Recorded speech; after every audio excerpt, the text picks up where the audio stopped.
Celestial, al abrir tu palabra, sabemos, oh Dios, que necesitamos tu Espíritu para que nos ayude a entenderla y nos ayude a recibirla. Y también, Señor, para que nos ayude a ponerla en práctica en nuestras vidas. Eso es que te pedimos, que permitas que tu Espíritu, Señor, que nos ha dirigido hasta este momento en la alabanza, en la adoración, en presentar nuestras ofrendas, en saludarnos unos a otros con el amor de Cristo, Señor, que sea tu Espíritu también el que nos permita, al abrir tu palabra, Señor, abrir los ojos, la mente, el corazón y poder recibir lo que tienes para nosotros a través de nuestro estudio en esta epístola. En el nombre de Cristo Jesús.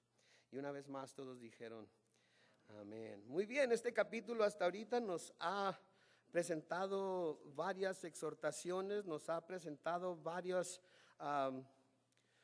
Pablo nos ha estado presentando diferentes consejos prácticos de cómo debemos vivir nuestra vida como cristianos, de cómo debemos ponernos al hombre nuevo diariamente, despojarnos del viejo hombre. Y sabemos que todo eso, pues la palabra de Dios nos lo dice porque es algo que Dios espera de nosotros. La salvación no es recibir al Señor Jesucristo como recibir nuestro boleto para subirnos a un tren, un autobús o un avión y luego abordar ese tren, autobús o avión y sentarnos en nuestro asiento y esperar a que el autobús, tren o avión nos lleve hasta nuestro destino. El recibir al Señor Jesucristo, después de que el Espíritu Santo viene a nuestro corazón, el mismo Espíritu nos empieza a mover, a desear de alguna manera servir a Dios, de alguna manera servir a los hermanos y las hermanas, ¿verdad? Cuando tenemos ese primer amor, cuando recién llegamos a Cristo, una de las cosas que siempre suele suceder, porque estamos enamorados de Él, porque sabemos lo que ha hecho por nosotros, porque reconocemos, ¿verdad?, que sin Él estuviéramos perdidos, es que despierte en nosotros el deseo de servirnos unos a otros y servirle a Él. Ese es uno de los sellos, por así decirlo. Eso es una de las cosas que sucede cuando Cristo viene a la vida de algún ser humano. Sí, y es lo más natural. Todos los apóstoles, cuando el Señor los llamó, cuando los llamó a dejar sus redes, los llamó a dejar su familia, los llamó a dejar para seguirlo, inmediatamente dejaron lo que estaban haciendo y lo siguieron y ayudaron a servir con Él y le servían a Él. En este capítulo 5 que hemos estado estudiando se nos exhorta primeramente los versículos 1 y 2 a andar en amor. Se nos dice que somos hijos amados de Dios, de manera que nosotros también como hijos amados de Dios debemos andar en amor. Creo que el amor de Dios es tan poderoso, sí, que no solamente pone en nosotros el deseo de hacer, sino que también pone en nosotros la habilidad para hacer. Y aun cuando a veces no sentimos que somos de las personas expresivas, que saben de alguna manera manifestar su amor, dar su amor, el Señor por el poder de su Espíritu nos ayuda a ser esas personas expresivas y nos ayuda a poder amar a otros. De igual manera se nos exhorta a que andemos como hijos de luz, ¿sí? Dios es luz. Sí, en primera de Juan 1 y 5 se nos dice que Dios es luz y no hay tinieblas en Él. Por lo tanto, no debemos participar ahora como hijos de Dios de las obras infructuosas de las tinieblas, sino que por el contrario debemos reprenderlas. Como hijos de Dios, porque tenemos el Espíritu Santo de Dios en nuestros corazones y estudiamos la palabra y constantemente estamos siendo llenos de ella, tenemos la autoridad de reprender las obras de las tinieblas. ¿Esto qué quiere decir? ¿Que vamos a andar regañando gente y dándole de bibliazos en la cabeza cuando vemos que está haciendo algo que no debe estar haciendo?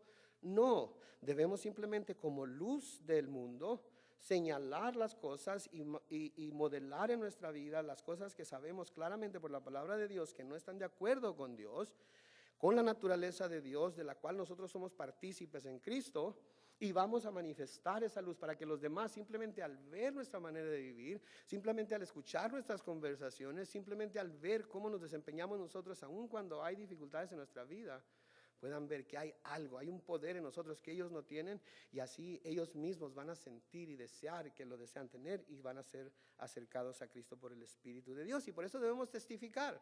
Por eso es necesario que nos preparemos para el evangelismo.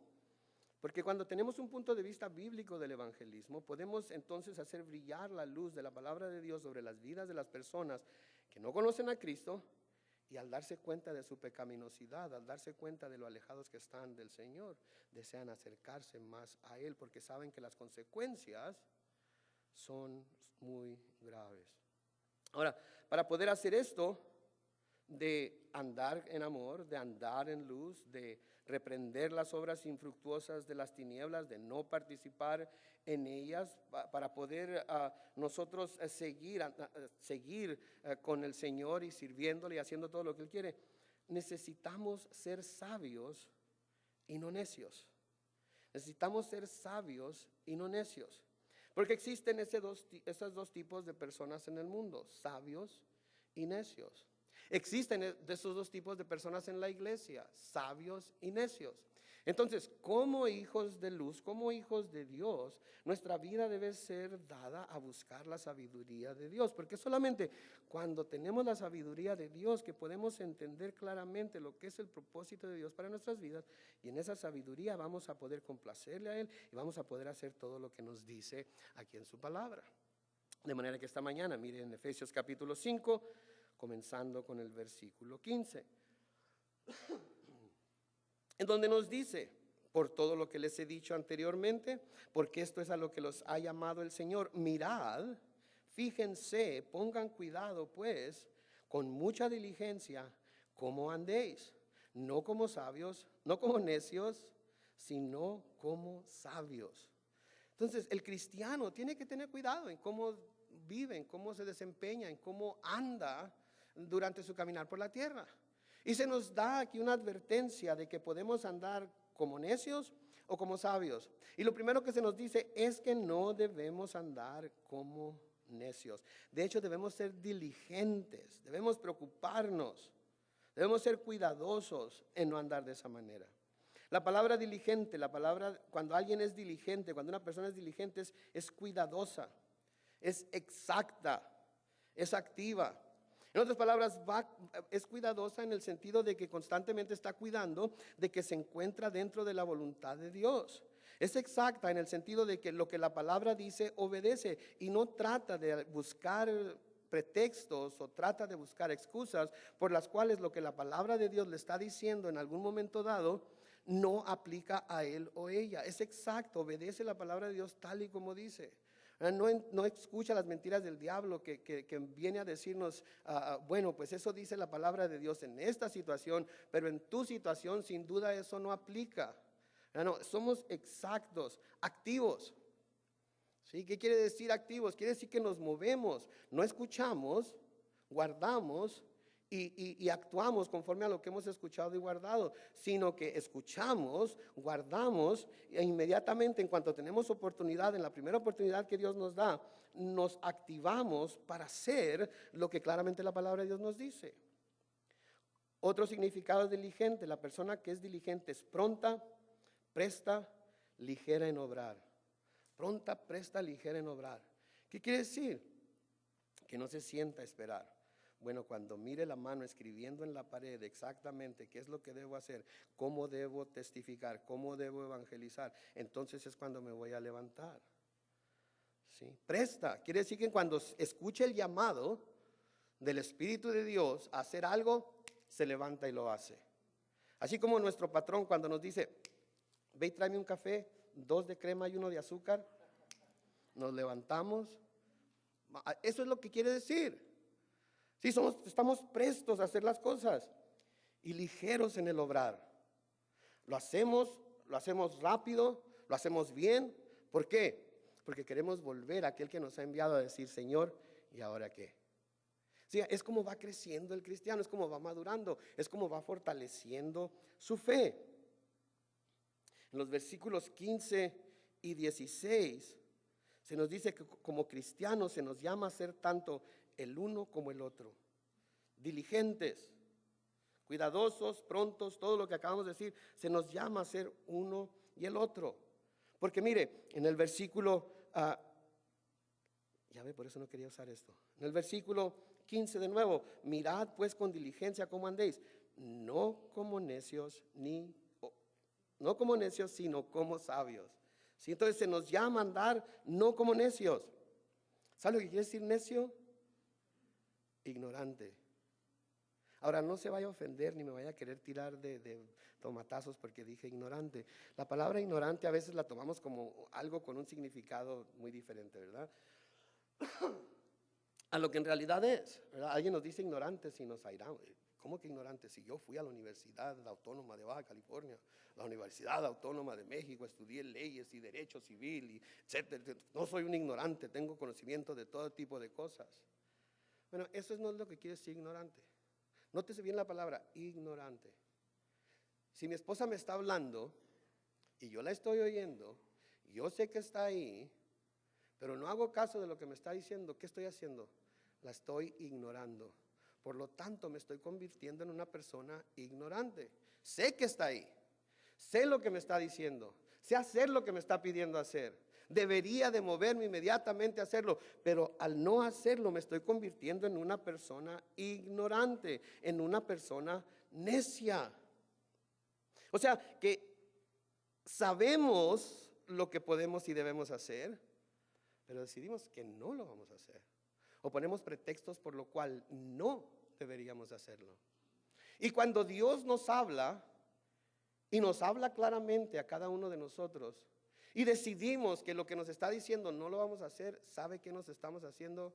Ignorantes. ¿Y sabe a quién estamos ignorando? Al Creador de cielos y tierra, el Dios poderoso que tiene el poder para salvar o mandar al infierno. Y eso es algo muy serio. Sí, porque la palabra de Dios nos dice en Romanos 1 que los hombres, conociendo a Dios, lo ignoran. Ven las obras de las manos de Dios y saben en su corazón que no hay manera de que esto pueda ser el resultado de un accidente, sino que tiene que haber alguien o algo que esté fuera del tiempo y del espacio que lo haya creado, y razonan en su mente que esto es posible y dicen, pero decido que no voy a creer en Dios. Prefiero creer en la tontería que es la evolución. Prefiero creer que fue por accidente. Prefiero creer que fue al azar. Prefiero creer que todos los sistemas tan complejos que vemos en el universo, sistemas vivos, salieron de una sola célula, que un día se produjo por una explosión en un charquito de agua, que quién sabe dónde saldría el agua, y quién sabe qué causaría esa explosión. Se convirtió en una célula de una nada más, y de ahí se empezó a cambiar en diferentes formas y se convirtió en hombres, en changos, en etcétera, etcétera, etcétera. Es una estupidez, pero los más inteligentes de nuestro tiempo lo creen, lo predican, lo enseñan como si fuera un hecho y no una teoría. Se vuelven necios, se vuelven ignorantes. Deciden ignorar todo lo que está pasando a su alrededor, deciden ignorar todo aquello que está señalando que Dios existe, se convierten en ignorantes. Entonces Pablo aquí nos está diciendo que no debemos andar como ignorantes, como si no supiéramos lo que podemos y debemos hacer. Eso es lo que ha hecho Pablo a través de los primeros 4 capítulos de Efesios, que nos ha dicho quiénes somos en Cristo, nos ha revelado el poder que tenemos en Cristo, nos ha dicho que somos criaturas nuevas en Cristo, nos ha dicho que Cristo ya nos ve sentados en los lugares celestiales juntamente con Él, nos ha hablado de nuestra posición en Cristo. Y cuando se nos pide que andemos de la forma en la que hemos visto que se nos pide que andemos en el capítulo 5, y no lo hacemos, nos estamos convirtiendo en gente, díganlo todos. Lo entienden, gracias Señor. Mis manos están limpias de la sangre de todos.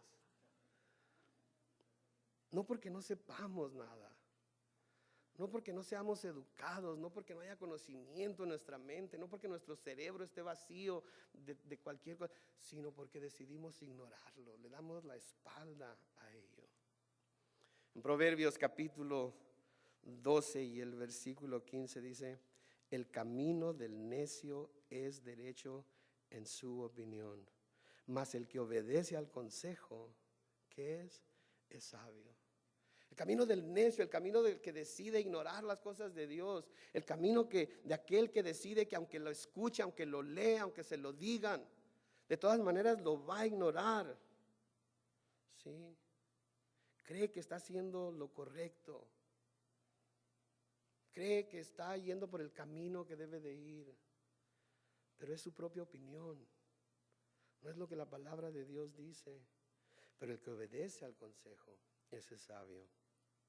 Note lo que dice Proverbios 19:3.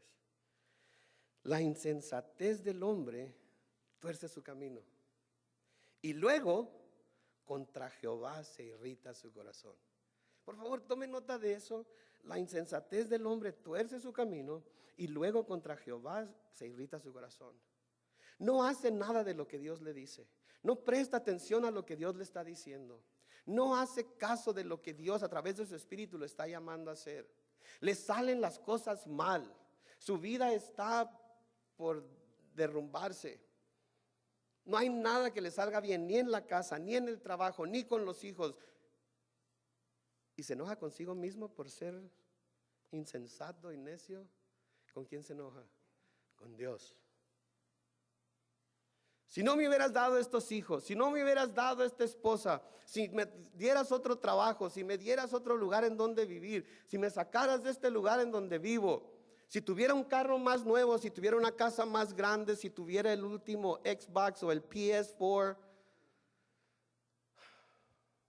se enojan con Dios cuando nunca han hecho lo que Dios les ha dicho que hagan.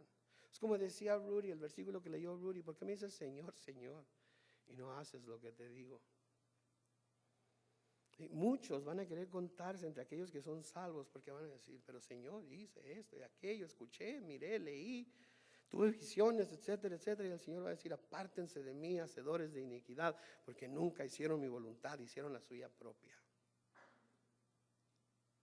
Nos hacemos necios, nos hacemos ignorantes. Entonces, a través de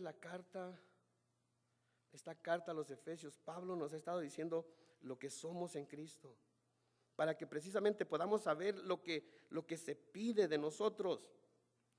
Y nos ha estado recordando que tenemos el poder y el conocimiento para hacerlo, porque tenemos el Espíritu Santo de Dios morando en nosotros. No hay entonces razón alguna por la que como cristianos, y la clave aquí es como cristianos, porque esa es la clave.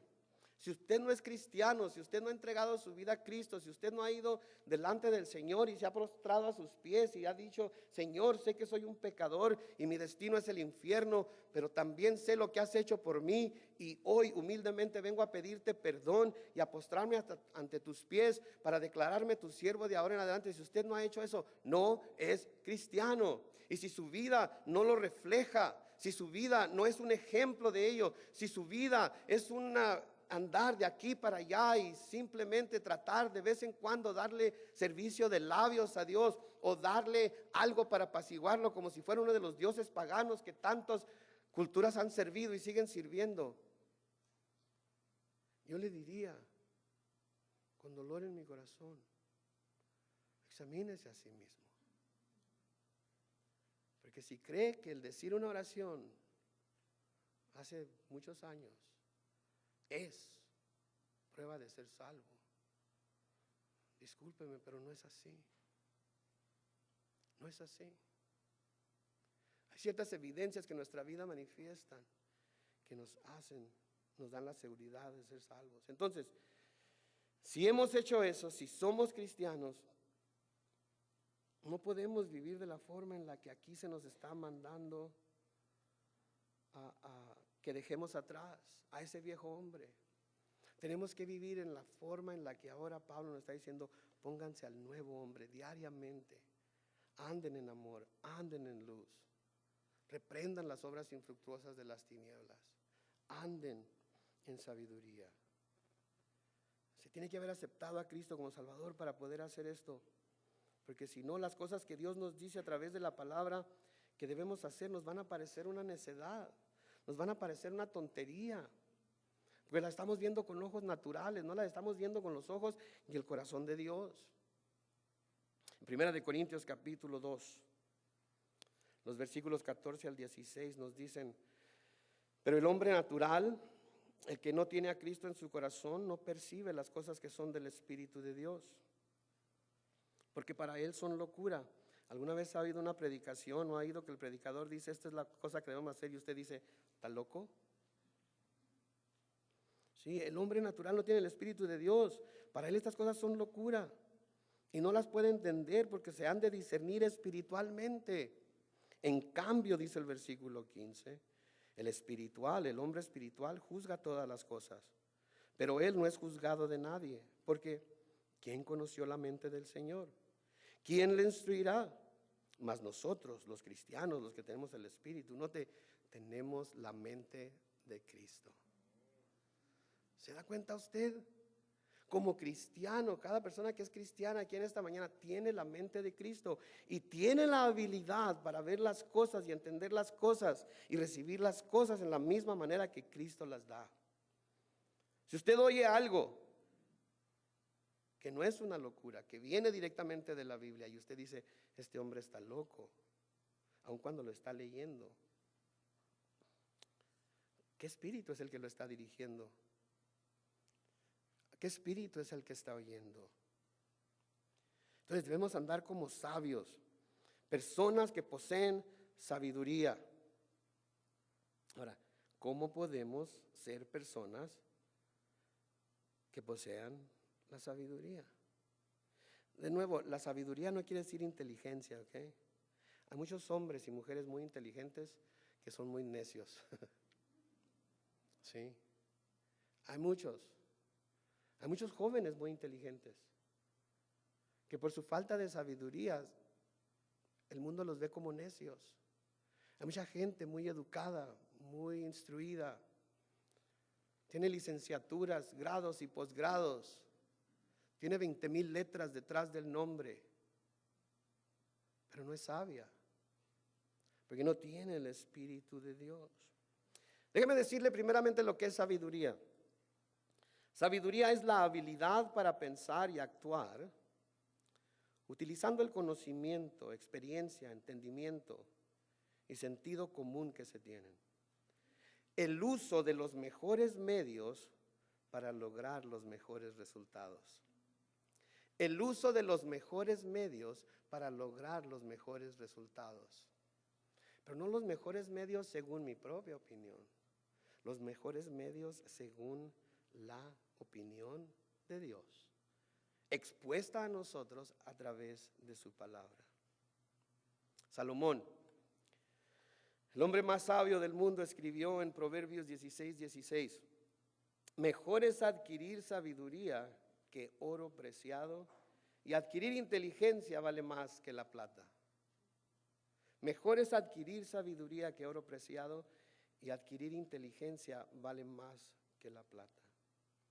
En Proverbios 3, versículos 13 al 18, dice, bienaventurado el hombre que halla la sabiduría y que obtiene la inteligencia, porque su ganancia es mejor que la ganancia de la plata, y sus frutos más que el oro fino. Más preciosa es que las piedras preciosas, y todo lo que puedes desear no se puede comparar a ella. Largura de días está en su mano derecha, en su izquierda riquezas y honra. Sus caminos son caminos deleitosos y todas sus veredas paz. Ella, la sabiduría, es el árbol de vida a los que de ella echan mano, y bienaventurados son los que la retienen. ¿Sí usted? La sabiduría debemos de constantemente buscarla, debe ser una de nuestras tareas, diariamente buscarla, la sabiduría de Dios, con permiso. Y sabe que Salomón sabía de lo que estaba hablando. Salomón sabía de lo que estaba hablando. Si quiere, búsquelo en Primera de Reyes, capítulo 3. Cuando Salomón fue establecido como rey de Israel, en Primera de Reyes, capítulo 3 y el versículo 5, se nos dice lo siguiente. Y se le apareció Jehová a Salomón en Gabaón una noche, en sueños. Y le dijo Dios, pide lo que quieras que yo te dé. ¿Se imagina usted que Dios se le aparezca y le diga, pide lo que quieras que yo te dé? Así lo vas a tener. No me diga, pero piense, ¿qué pediría usted? Quizás que sus hijos vengan a conocer al Señor. Es noble. Que su cónyuge se rinda a los pies del Señor es bueno. Tener lo suficiente para proveer todo lo que su familia necesite es admirable. Todo ello. Pero hay algo que si pedimos antes, cuando lo adquirimos, nos va a traer todo lo demás, aparte de lo primero, que como vamos a ver, es la sabiduría. Dios se le aparece a Salomón y le dice, pídeme lo que quieras. Brínquese al versículo 9. Salomón le responde al Señor y le dice, da pues a tu siervo corazón entendido para juzgar a tu pueblo y para discernir entre lo bueno y lo malo. Porque ¿quién podrá gobernar este pueblo tan grande? Versículo 10 dice, y agradó delante del Señor que Salomón pidiese esto. Y le dijo Dios, porque has demandado esto y no pediste para ti muchos días, ni pediste para ti riquezas, ni pediste la vida de tus enemigos, sino que demandaste para ti inteligencia para oír juicio. Versículo 12. He aquí lo he hecho conforme a tus palabras. He aquí te he dado corazón sabio y entendido, tanto que no ha habido antes de ti otro como tú, ni después de ti se levantará otro como tú. Note lo que dice el versículo 13. Y aún también te he dado las cosas que no pediste, riquezas y gloria, de tal manera que entre los reyes ninguno haya como tú en todos tus días. ¿Se ve usted? Dios le dice a Salomón, ¿qué quieres que te dé? Pide. Y Salomón, sabiendo el reto tan grande que tenía delante de él para gobernar al pueblo de Dios, dijo, Señor, dame entendimiento, dame sabiduría. El reto que tengo delante de mí es muy grande. No puedo hacerlo por mí mismo, necesito de ti. Y el Señor le dijo, te voy a hacer el hombre más sabio del mundo. Y porque no pediste otras cosas, sino que primero pediste sabiduría, ¿sabes qué? Todo aquello que no pediste también te lo voy a dar. ¿Se acuerdan lo que dijo el Señor Jesucristo en el libro de Mateo? Buscad primeramente, ¿qué? Y su justicia. ¿Y qué va a suceder? Todo lo demás nos vendrá por añadidura. Creo que a veces lo tenemos al revés, ¿no creen? Buscamos y pedimos las riquezas, la larga vida, la honra, la cabeza de nuestros enemigos y no la sabiduría que necesitamos para andar como Dios quiere. Creo que por eso fallamos tanto, por eso tropezamos tanto, por eso caemos tanto. Siendo que si seguimos lo que la palabra de Dios nos dice y pedimos primero la sabiduría, Él nos daría la sabiduría. Y si fuera su voluntad bendecirnos con lo demás, sabríamos entonces cómo manejarlo de una forma, de una manera que iba a traerle gloria a Él y no a nosotros. ¿Por qué? Porque vamos a tener sabiduría para usarlo. ¿Cuánta gente hemos tenido tanto y todo lo hemos perdido por nuestra insensatez? ¿Cuánta gente Dios nos ha bendecido con tanto? Y por ser insensatos, por ser necios, por ignorar su palabra y buscar en ella la dirección para nuestras vidas, lo hemos perdido todo y tenemos que volver a comenzar de cero. ¿Sabe? Lo grandioso es que con Dios nunca tenemos que volver a comenzar de cero, porque el llamamiento y los dones de Dios son irrevocables. Y cuando volvemos a Él como el padre del hijo pródigo está ahí para recibirnos con los brazos abiertos y nos damos cuenta que ya tiene las sandalias listas, el vestido nuevo listo, el anillo preparado para ponerlo en nuestro dedo. Y ya mató al becerro engordado para que todos juntos nos regocijemos con él.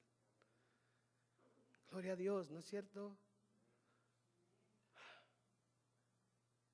Santiago nos dice en Santiago 1, versículos 1 al 5.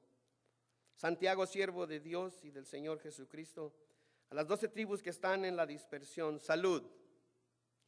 Hermanos míos, tened por sumo gozo cuando os halléis en diversas pruebas, sabiendo que la prueba de vuestra fe produce paciencia. Mas tenga la paciencia su obra completa, para que seáis perfectos y cabales, sin que os falte cosa alguna. Y note el versículo 5.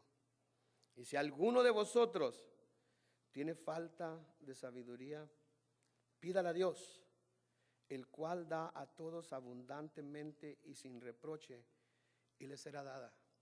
Qué extraño, ¿no? Que aquí Santiago hable de pruebas, que aquí Santiago hable de recibirlas con gozo, que aquí Santiago hable de tener paciencia, pero luego nos dice, pero si a alguno le falta sabiduría, pídala a Dios, porque Él se la va a dar abundantemente y sin reprocharle nada. En contexto, lo que está diciendo aquí Santiago es que necesitamos la sabiduría de Dios hasta para poder entender el propósito de las pruebas que Dios permite que lleguen a nuestra vida. Necesitamos tener sabiduría, porque sin la sabiduría de Dios vamos a estar dándonos de topes, vamos a estar echándole encaradas a Dios, vamos a estar quejándonos con Dios, vamos a estar diciéndole a Dios que cómo es posible que diga que nos ama tanto y nos está dejando pasar por esto. Pero cuando tenemos la sabiduría de Dios, como Job, vamos a reconocer que desnudos salimos del vientre de nuestra madre y desnudos volveremos allá. Que Dios dio y Dios quitó. Y que a pesar de todo ello, debe ser bendito el nombre de Dios. Amén. La sabiduría es necesario tenerla. Es necesario adquirirla más que la plata, más que el oro, para poder andar como sabios y no andar como necios, no andar como ignorantes. Proverbios 9:10 nos dice: el temor de Jehová es el principio de la sabiduría, y el conocimiento del Santísimo es la inteligencia. Desafortunadamente se ha estado predicando a través de las últimas décadas que no hay que temer a Dios, que no hay que tener temor de Él, que Dios es un viejito bonachón que nos podemos subir a sus rodillas y jalarle la barba y jugar con los cachetes y hacerle boca de pescado. Y ¿sabe qué? Déjeme decirle algo, es cierto. Dios es bueno. Dios es amor. Dios nos recibe sobre su regazo cuando necesitamos su consuelo, cuando necesitamos sentir compasión, cuando necesitamos recibir comprensión. Y podemos tocarle el rostro. Y podemos deleitarnos en Él y en su presencia. Pero Dios también es santo y puro y justo. Y le debemos reverencia. El mismo Señor Jesucristo nos dice: no teman a aquellos que pueden matar el cuerpo y después de eso ya no les pueden hacer nada. Teman a aquel que puede matar tanto cuerpo como alma en el infierno. ¿Saben quién es ese al que debemos temer? Dios. Porque Dios, por amor a los suyos, por amor a sus escogidos, por amor a los que Él ha justificado, un día va a tener que castigar a todos los impíos. Un día va a tener que castigar a todos los que ahorita lo están ignorando. Un día va a tener que mostrar su justicia. El temor de Dios es bueno. El temor de Dios es santo, nos purifica. El temor de Dios nos da sabiduría.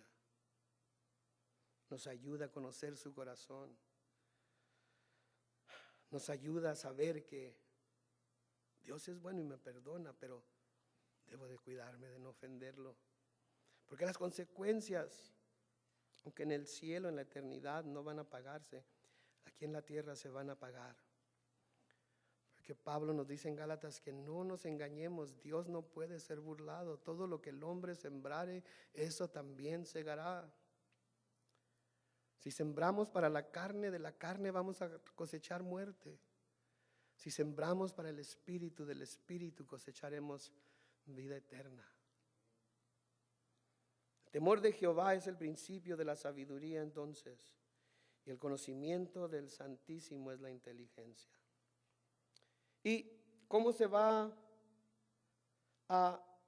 cómo va a ser una de las formas en las que se va a manifestar que andamos como sabios una vez que adquirimos esa sabiduría? ¿Cómo es que vamos a saber que estamos andando en esa sabiduría? ¿Cómo es que el resto del mundo va a saber que andamos en la sabiduría de Dios? Bueno, una de las maneras, mire el versículo 16 de Efesios 5. Si somos sabios, si no andamos como necios, una de las cosas que vamos a hacer es aprovechar bien el tiempo, dándonos cuenta que los días son malos. No vamos a desperdiciar el tiempo que tenemos. Sabemos que vivimos en los últimos días, sabemos que Jesucristo puede venir por uno de nosotros, por cualquiera de nosotros o por todos en cualquier momento. De manera que sabiendo que nadie tenemos el día de mañana asegurado, el tiempo que tenemos hoy lo aprovechamos. De hecho, la palabra que se traduce al español aprovechando, en la Biblia en inglés se traduce redimiendo el tiempo. Redimiendo el tiempo. Y redimir quiere decir rescatar o sacar de la esclavitud al cautivo mediante precio. ¿Qué quiere decir esto? Que nos va a costar redimir el tiempo. Nos va a costar redimir el tiempo para poder usarlo para la gloria de Dios. No va a ser por nada.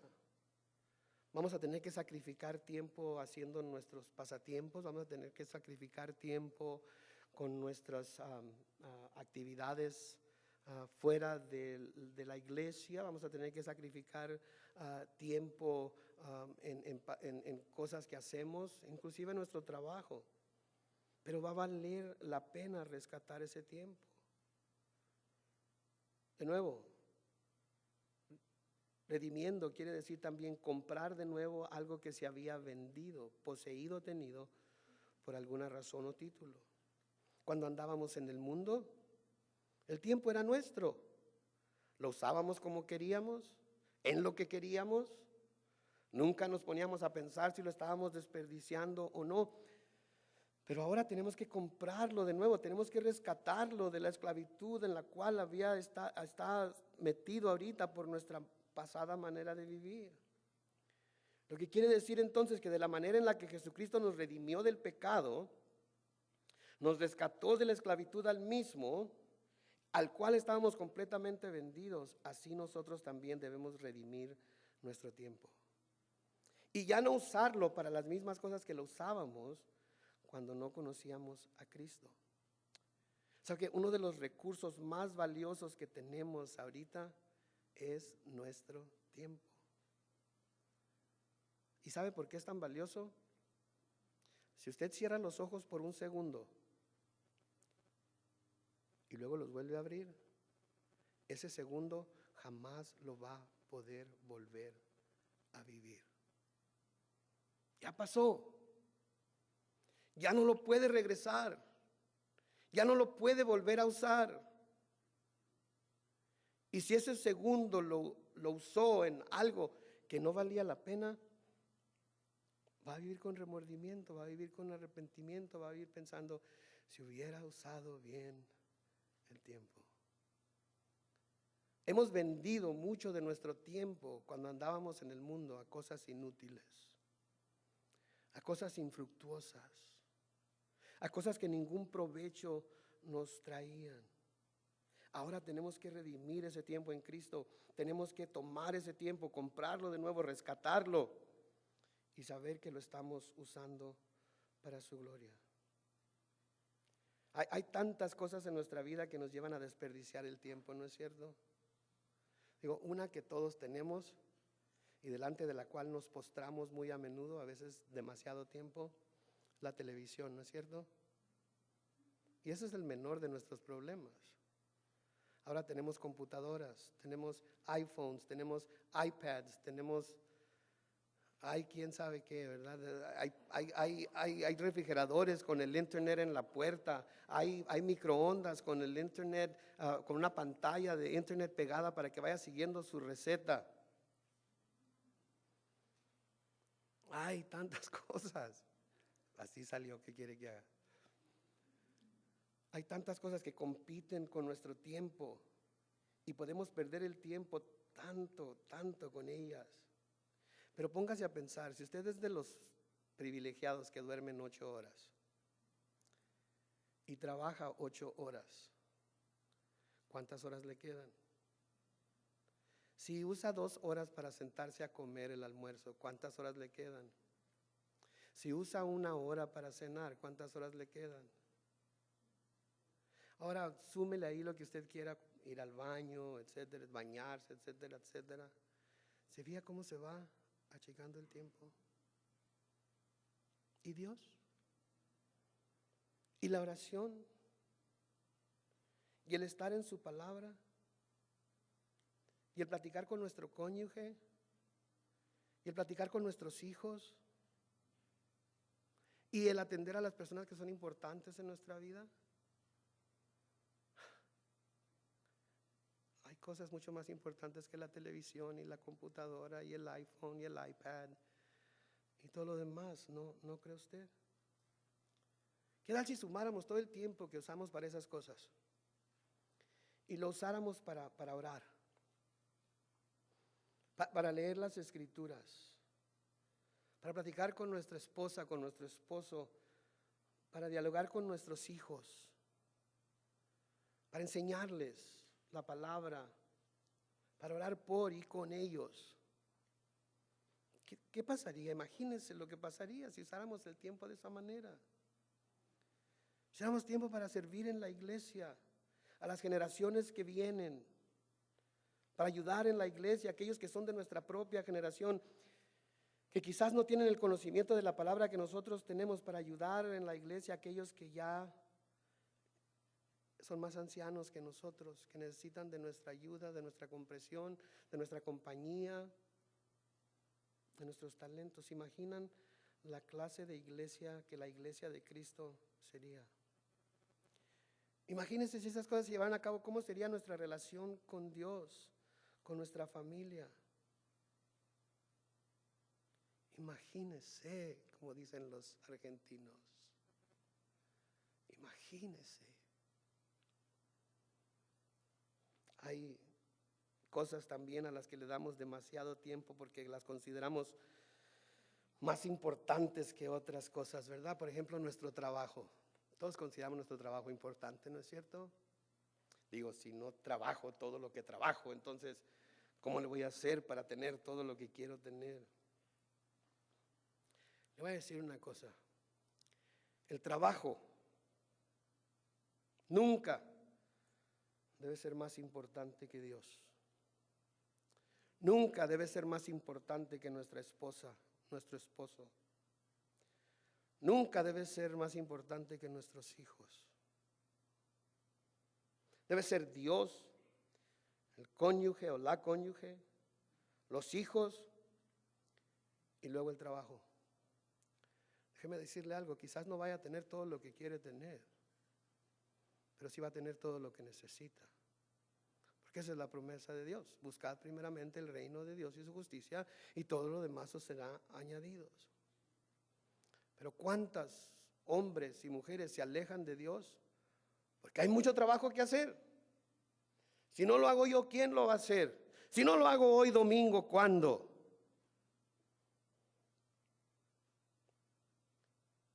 Hay esposas solas en la casa, 7 días a la semana, luchando con las tareas que tienen que hacer y luchando con los problemas con los hijos, porque el esposo está en el trabajo. Sí, es importante, pero no más importante que todo lo demás que he mencionado. Hay jóvenes, adolescentes, rebeldes, que no quieren tener nada que ver con Dios, porque los padres tienen que estar en el trabajo. y ninguno de los dos los puede llevar a la iglesia. Ahora, si ir a la iglesia fuera un solo día que se puede hacer, se podría entender. Pero cuando hay servicios domingos en la mañana, domingos en la noche, martes en la noche, miércoles en la noche, home fellowship durante la semana, ¿hay alguna razón por la cual no pueda toda la familia estar en la palabra en algún día de la semana para poder crecer todos juntos en la gracia, el conocimiento, el poder de Dios? Yo les sugiero que no. Yo les sugiero que no. Hay cosas para aquellos que son, como decimos en inglés, workaholics. Hay cosas más importantes que el trabajo. Tenemos que reconocerlo. Poner nuestra atención en lo que merece nuestra atención. Lea conmigo lo que dice el salmista en el Salmo 39, comenzando con el versículo 4. Escuche o lea. Hazme saber, Jehová, mi fin, y cuánta sea la medida de mis días. Sepa yo cuán frágil soy. He aquí diste a mis días término corto, y mi edad es como nada delante de ti. Ciertamente es completa vanidad todo hombre que vive. Selah, ¿qué quiere decir? Hay que meditar en esto un poco, hay que pensar en ello, hay que masticarlo. Versículo 6, ciertamente como una sombra es el hombre, ciertamente en vano se afana, amontona riquezas y no sabe quién las recogerá. Y ahora, Señor, ¿qué esperaré? Mi esperanza está en ti, no en mi trabajo. Mi esperanza está en ti porque tú me das la habilidad para trabajar. Porque tú me has bendecido con ese trabajo. Porque tú me has dado la inteligencia, la sabiduría, los dones para poder desempeñar ese trabajo. Mi esperanza entonces está en ti, que eres el dador de todo buen don. Mi esperanza está en ti. El Salmo 90 y el versículo 12 dice, enséñanos de tal modo a contar nuestros días, que traigamos al corazón, ¿qué? Sabiduría. ¿Cuántos días le quedan a usted? ¿Alguien entre la congregación me puede decir cuántos días le quedan?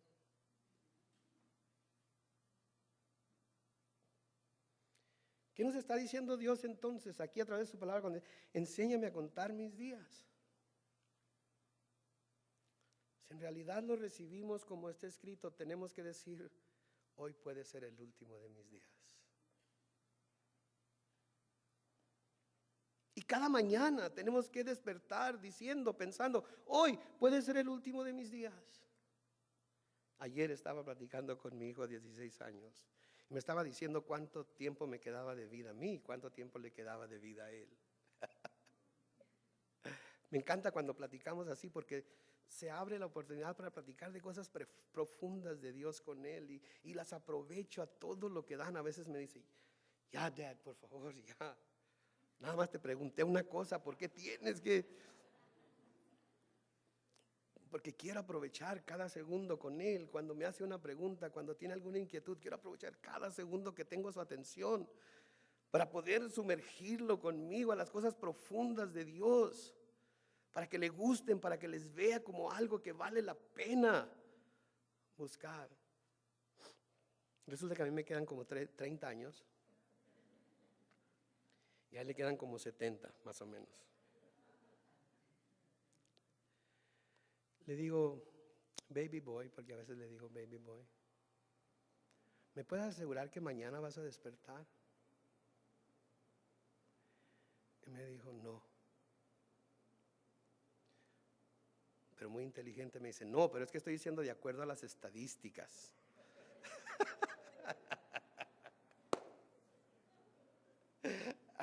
Raza tan amarga, qué bárbaro. Ninguno de ustedes me puede decir cuántos días le quedan sobre esta tierra. Y yo no le puedo decir tampoco. Solo Dios sabe, por eso el Señor dice, enséñanos de tal modo a contar nuestros días. ¿Saben qué? Yo cuento hasta hoy y quizás hasta la próxima media hora me atrevo, pero más de ahí no sé. Hay cosas más importantes que el trabajo, ¿no es cierto? Lo más importante de todas siendo Dios. Y luego nos dice la segunda parte del versículo 16, porque los días son malos. En los tiempos en los que Pablo escribió esta carta, los tiempos eran malos porque los cristianos estaban siendo perseguidos por causa de su fe. Y por eso Pablo les está diciendo que aprovechen el tiempo, que lo rediman para hacer la obra a la que Dios los había llamado. De la misma manera nosotros vivimos en días malos, no por la persecución, entre comillas, todavía, sino por tantas cosas contra las cuales tenemos que luchar para poder acercarnos a Dios, para poder escudriñar su palabra, para poder ir a Él en oración y tener comunión con Él, y que tenemos que luchar contra ellos para enseñarles a nuestros hijos el camino correcto que deben seguir para encontrarse en la perfecta voluntad de Dios. La cultura en la que vivimos les está constantemente diciendo que lo que nosotros les decimos es malo. Lo que el mundo les está ofreciendo en realidad es bueno. Esa es una señal de que estamos en los últimos tiempos, en donde lo que se consideraba bueno ahora se considera malo, y lo que se consideraba malo ahora se considera bueno. Digo, la homosexualidad, había un tiempo en el que se consideraba malo, y si se hablaba de ello en la iglesia, la gente se enchilaba. ¿Cómo es posible que pueda decir esa palabra en la iglesia? Homosexual. Pastor, ¿qué está usted loco? ¿Cómo se pone a hablar de esas cosas? Hoy, si hablamos de la homosexualidad y le damos un sentido negativo, que es lo que es, porque la palabra de Dios dice que así es, olvídese. ¿Cómo es posible que tengas la mente tan estrecha? ¿Cómo es posible que seas tan odioso? ¿Cómo es posible que no te compadezcas? ¿Cómo es posible? No estamos hablando de la persona, estamos hablando del comportamiento de la persona.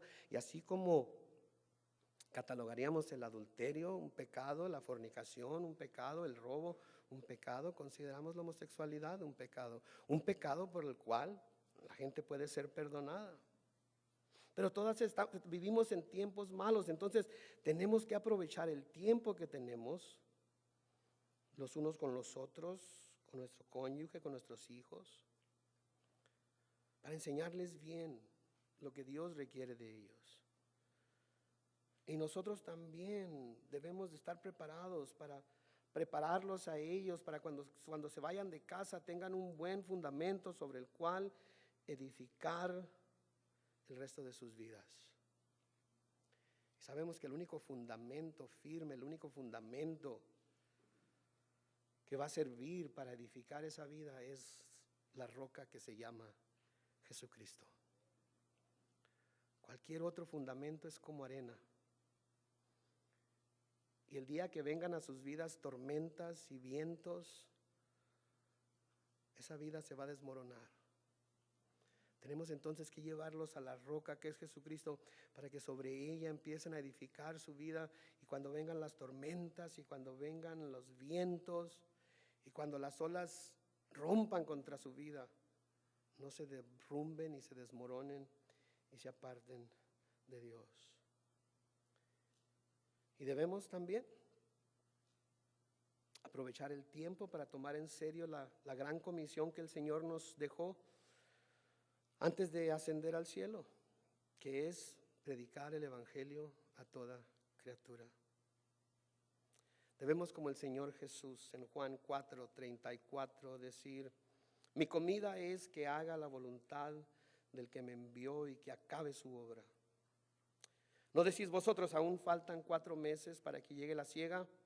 He aquí os digo, alzad vuestros ojos y mirad los campos, porque ya están blancos para la siega. Están listos. ¿Qué estamos haciendo cada uno de nosotros para ir a los campos y cegar la cosecha? ¿Estamos usando nuestro tiempo para ello o estamos desperdiciando nuestro tiempo y no haciéndolo? No hay que ir a un país en África, no hay que ir a la India, no hay que ir a la China, ni siquiera hay que ir a Tijuana.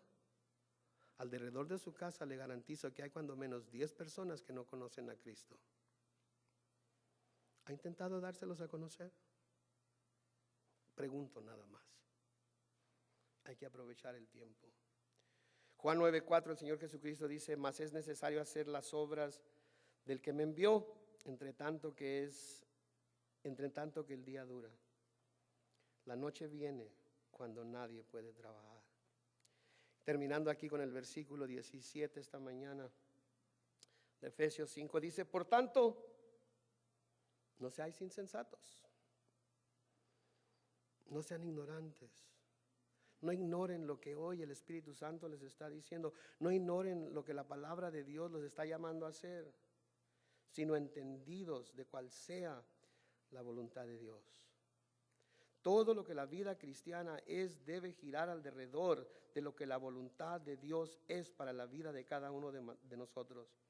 De manera que como cristianos nuestra meta principal es cada día saber cuál es su voluntad, y la manera en la que la palabra nos dice claramente que podemos conocerla es la siguiente. Romanos 12, versículos 1 y 2, en donde nos dice: así que, hermanos, os ruego por las misericordias de Dios que presentéis vuestros cuerpos en sacrificio vivo, santo, agradable a Dios, que es vuestro culto racional. No os conforméis a este siglo, sino transformaos por medio de la renovación de vuestro entendimiento. ¿Para qué? Para que comprobéis cuál sea la buena voluntad de Dios, agradable y perfecta. La única manera es cuando nos entregamos completamente a Él, cuando nos presentamos delante de Él como un sacrificio vivo, como un sacrificio que es santo, que es agradable, que es nuestro servicio racional. Al ver todo lo que Él hizo por nosotros, no hay otra manera de responder. Al razonar todo lo que tenemos en Él, no hay otra manera de hacer las cosas. Cualquier otra manera es ignorar por completo lo que el Señor nos dice en su palabra. Les exhorto entonces, como Pablo,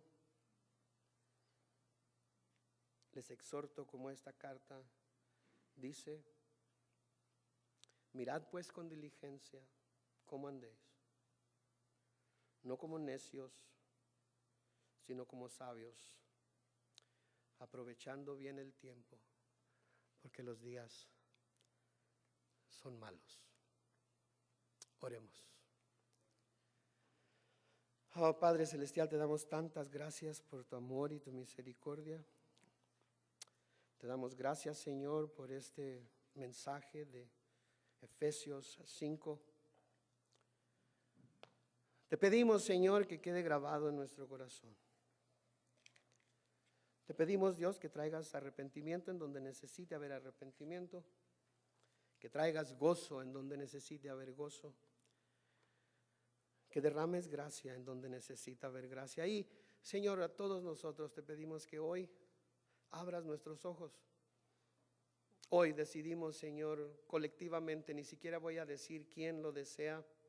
Quiero pensar que el Espíritu de Dios ha hablado a todo mundo y hemos sido llamados a entregarnos delante del Señor como sacrificio vivo, santo, agradable. Y creo que todos nosotros, Señor, queremos saber cuál es tu voluntad para nuestras vidas. Te pedimos entonces, Dios, que tú nos levantes, que tú nos limpies, que nos perdones si necesitamos ser perdonados, y que nos ayudes, Señor, por el poder de tu Espíritu, a poder reconocer los tiempos y saber que solo tú sabes cuánto tiempo tenemos cada quien. Sea poco, sea mucho, Señor, ayúdanos a aprovecharlo y a usarlo para tu gloria. En el nombre de Cristo Jesús. Y todos dijeron: